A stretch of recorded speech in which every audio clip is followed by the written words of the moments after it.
is less than TC. Then the average value of phi is equal to the square root of magnitude of r over lambda.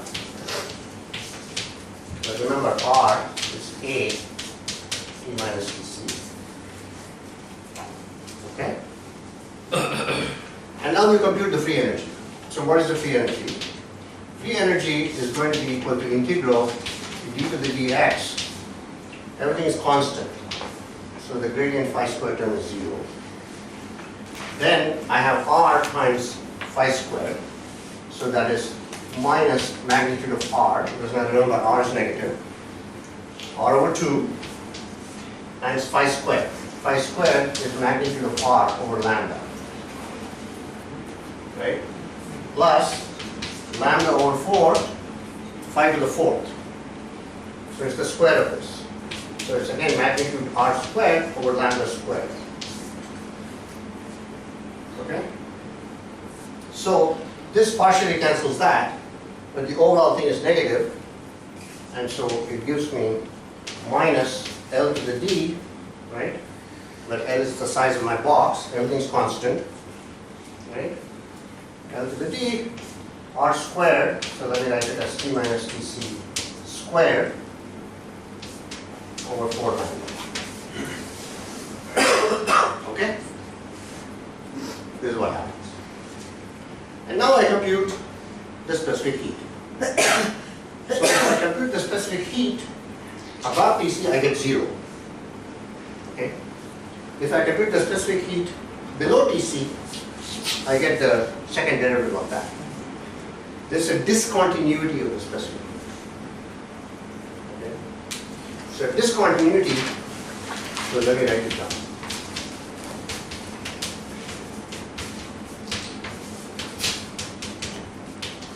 This counts as alpha equal to 0. Okay?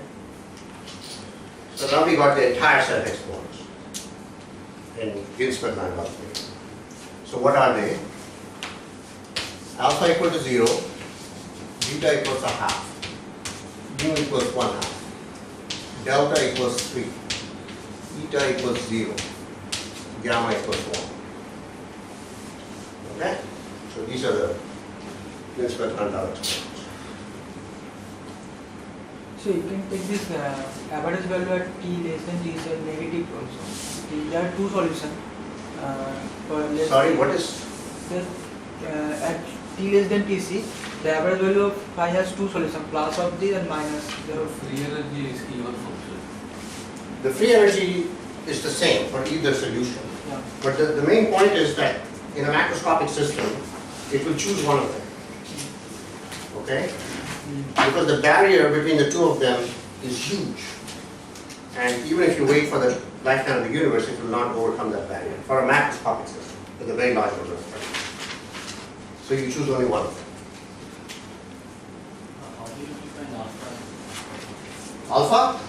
So remember, alpha said that the specific heat went like T minus Tc to the minus alpha. Okay, that's the definition of the specific heat. Okay, so this discontinuity is like a, so if alpha is negative, for example, then the specific heat doesn't have actually a discontinuity, it comes and joins at T minus Tc, right? It becomes 0. Okay, so let's be a little bit clear. Okay, so here it's as though the specific heat is negative, right? How can specific heat be negative? That's nonsense. Right? This is actually only the part of the specific heat that is coming from this. There's some other parts of the specific heat that are not coming from this, which are going to, of course, make the overall contribution positive. Okay? So you should just look at the discontinuity here. Now the other possibility is alpha is positive. If alpha is positive, then the specific heat actually has a singular peak at the critical point. So this one is neither, alpha negative nor alpha positive. So I can mention it's written as alpha equals 0. Okay? Good? Questions? This A, which is called particular configuration of phi, Mm-hmm. we have to calculate it by summing all configurations of phi. That's right. So the point is that the mean field approach says that you just look at the dominant contribution and you forget about everything else. So minimize the energy function. Precisely. Just minimize the energy function, forget about the rest. Most of the contributions comes from that. So That's the assumption, which is not actually correct. Okay? That's the assumption of mean field here. Okay? So usually it's discontinuous because it's f is equal to 0 when t greater than tc, and f is non-zero when t is less than tc. Well, it actually becomes 0 at the critical point, right? Oh yeah.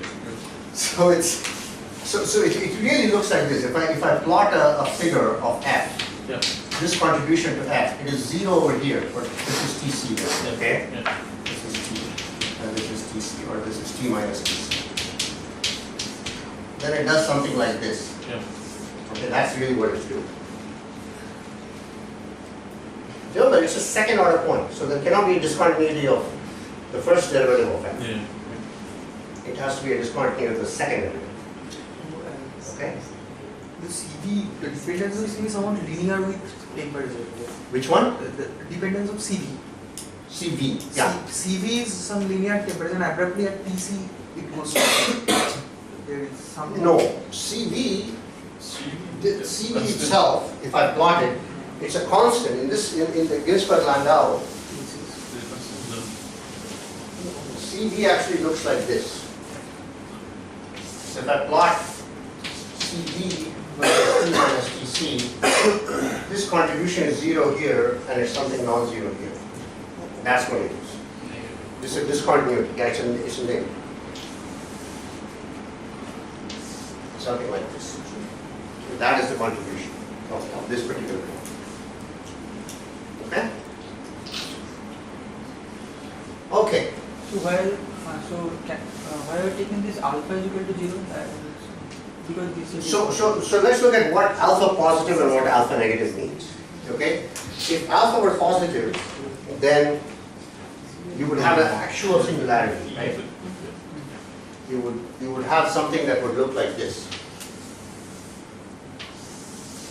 Okay? That's what you would have.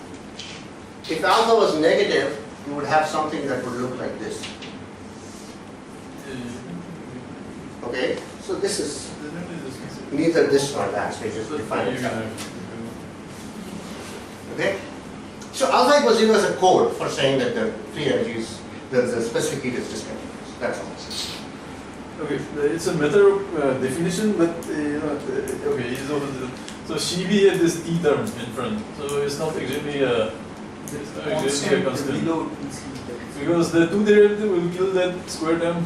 Okay, that's fine. Yeah. But you have the overall t term in front. I So don't there's care a about anything. matter of definition. Oh, okay. I don't care about anything. Oh, Yeah, it's a matter of definition. Because remember, I'm looking only very close to the critical point. I don't care what happens far away. Okay? Okay.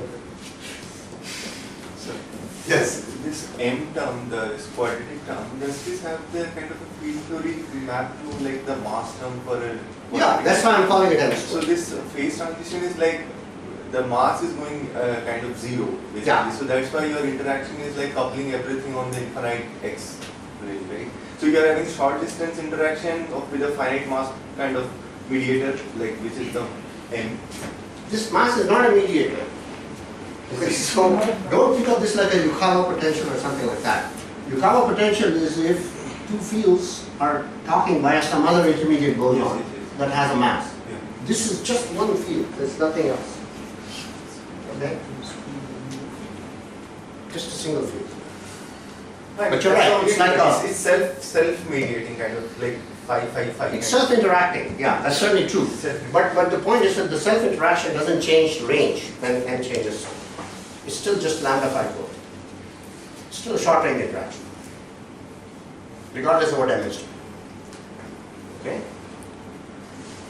But nonetheless, it's a phase transition, right? As you have seen. Phi used to have a 0 expectation value, and now it has a non-zero expectation. It's a phase transition. Okay? Good? And you earlier told that this critical exponent have the same value for different systems. Same As long number. as they have the same symmetries, yes, and same dimension. Means then for all those systems one can write down the same Landau-Ginzburg expression. Right. Yeah. This part was actually known in the 50s and in the early 60s, that different systems could be described by the same Landau-Ginzburg.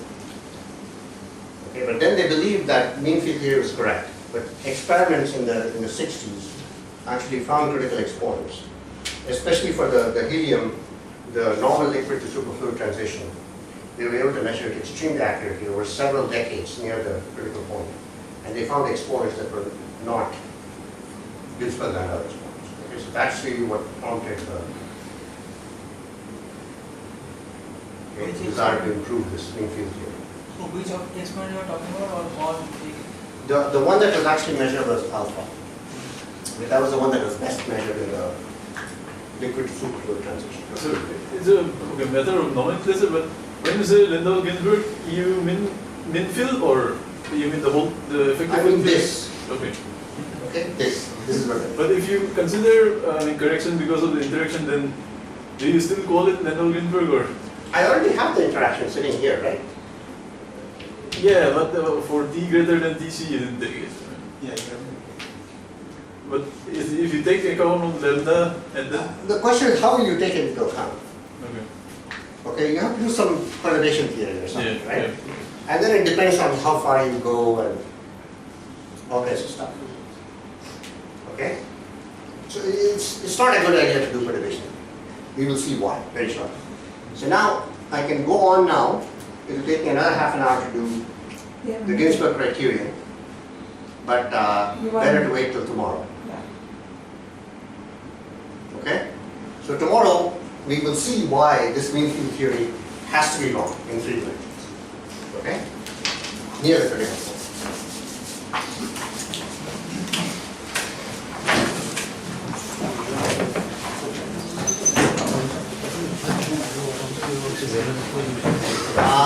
No, actually I have a topic to about 15 minutes.